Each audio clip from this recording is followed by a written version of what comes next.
It's been 74 days in plank purgatory now. Today I'm going to talk about bad habits. First, I'll give a little recap on how this day went. So, it was the 1st of March. I did one 90-second plank, and about 1 minute 15 seconds into it, it was now March 2nd. So, most of my planking was done the next day. It is now 3:31 a.m. and I'm still awake. That's not good. That's not good at all. First off, I barely did any planking the day I was supposed to do it.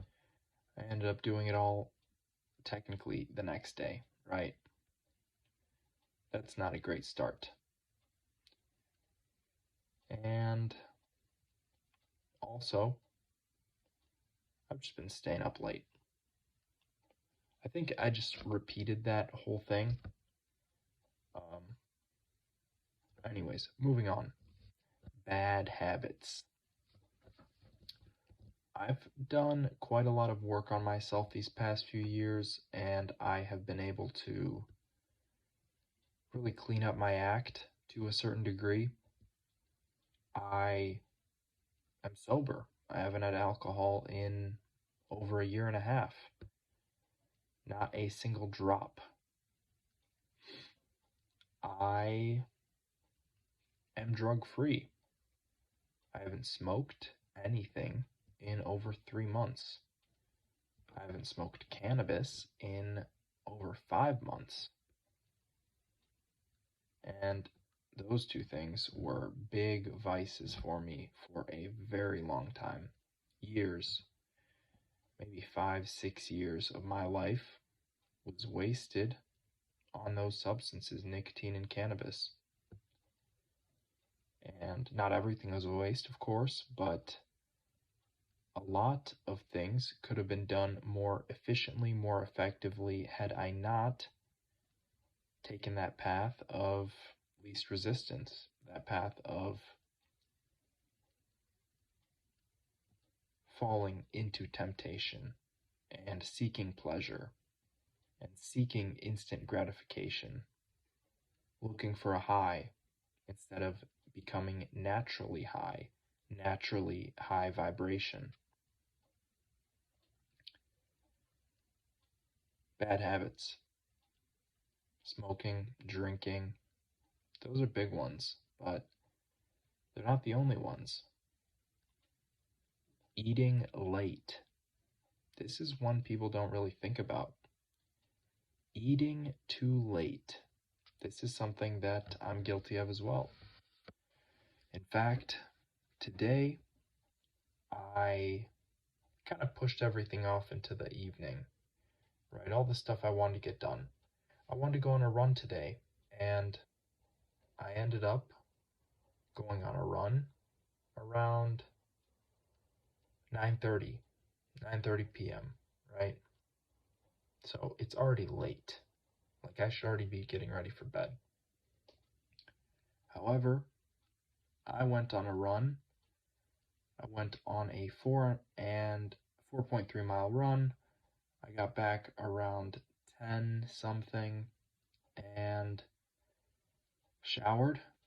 And at 10:30, maybe 10:40 actually, I ate. I had some dinner because I put off my dinner to go work out. I went to go lift weights, went to go run, and so I had my dinner at 10 o'clock, almost 11. And I'll explain why this is a bad habit. If you eat before bed, your body is going to prioritize digesting that food over rest and recovery. Simple as that. Your body only has a certain amount of energy. And when you are doing multiple tasks, when you split tasks, your body's got to split up that energy. It can't go 100% in to digesting your food because it's got to put some energy into rest and recovery. So guess what? Your digestion slows down. Also, digestion is the most energy intensive system of the body, so it requires a lot of energy. That's what that means. When you go to bed and you have just eaten, you will not be able to 100% recover because your body's putting a lot of energy into digesting, a lot of energy that should be spent on rejuvenating your cells, yourself, is going to be spent on breaking down that meal you just had. What I've heard is 3 to 4 hours before you go to bed, you should have already eaten. So no food 3 to 4 hours before bed. And this way you can pretty much optimize your recovery in sleep. That's why eating before bed's a bad habit. Now, I've kind of fixed this problem. However, what I do now is when I eat late, I end up staying up even later. As an example, today, 3:30 a.m., I'm still awake. I had my last meal at 11.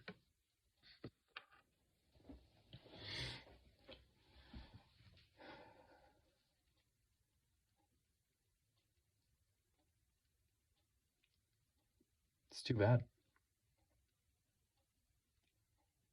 I could be much farther ahead if I just get a grip.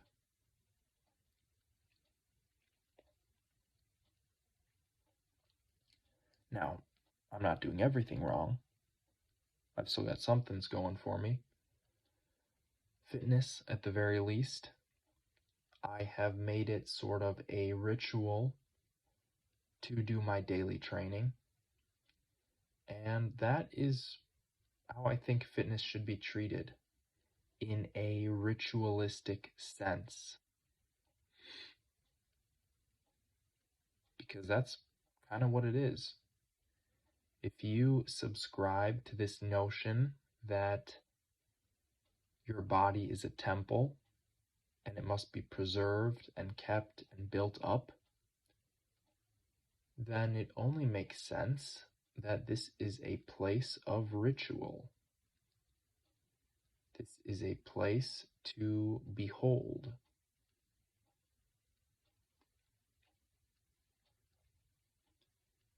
When you make fitness a ritual, especially daily fitness, daily activity,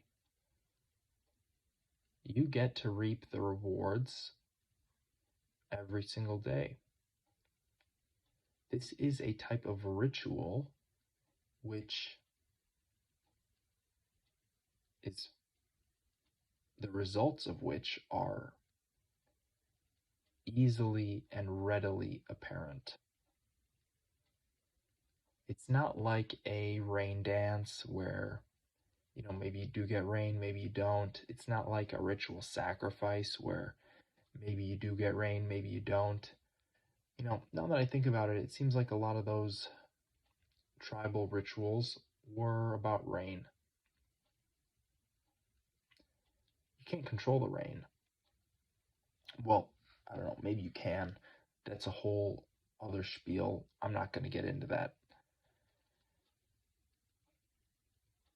For the most part, the things that are out of your control, there's no point in doing anything about them. Now, you got to prepare, right? Like, you can't control the rain, but you can definitely control how you water your crop when you do get rain.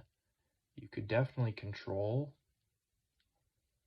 what you do when you do get rain. You could definitely control what you do when you're not getting rain in preparation for rain.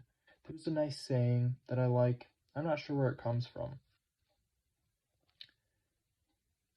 Build the reservoirs during a drought. Build the reservoir during the drought. Pretty obvious, right? If you have a drought, you are anticipating water. You're anticipating rain. Or at least you are desiring it. So, that's when you got to build the reservoir. You don't build the reservoir when you've already got it. You don't build the reservoir in the middle of a hurricane or a rainstorm. You should already have it.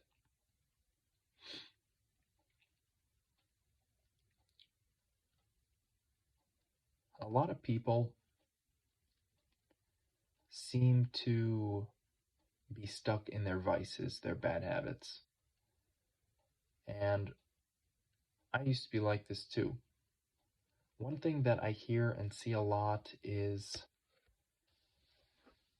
this saying, I will quit when. I'll quit when it's the right time. I'll quit when I get a promotion. Oh, my job is really stressing me out. I'll quit when I get a promotion. I'll quit when I get a new job. I'll quit coffee when I don't have to get up early. I'll quit drinking when my boss gives me that promotion. I'll quit drinking when I get a new job. I'll quit drinking when blah, blah, blah. I'll quit when. That's not how to approach the situation at all, because guess what? You get a new job, you're going to get even more stressed. You're going to keep doing it. You freaking get out of that relationship, get more stressed. Stress is readily available. If you've got a bad habit, a vice, cut it off. Don't hold on to it. Don't make excuses for why you're doing it. Be real. Be honest.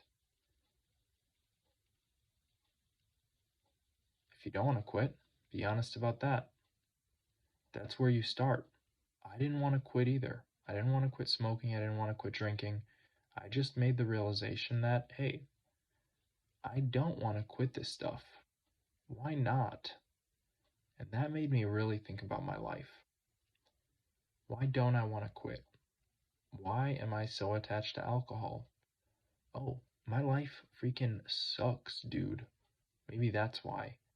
Maybe I've been ignoring my fitness for the past 4 years and I've really let myself go.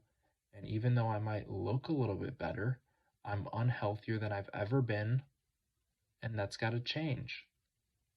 And guess what? Cutting out alcohol sure helped quite a bit with that. Don't think I'll quit when. Think I'll quit because. When I quit, I'll have less stress. I can actually get that promotion. I'll quit because that'll really help out my family. I'll quit because that'll really help out the company. I'll quit because I've been a real pain in the rear end of the people I love for too long. Find more reasons why, not more reasons why not. I'll quit when is a cop-out. So, I will quit staying up late because it's negatively affecting me.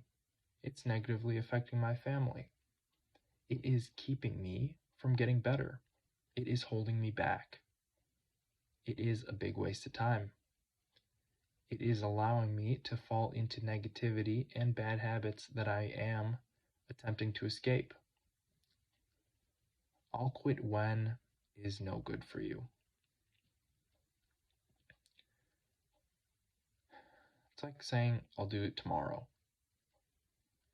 If you could get it done tomorrow, you're better off getting it done today.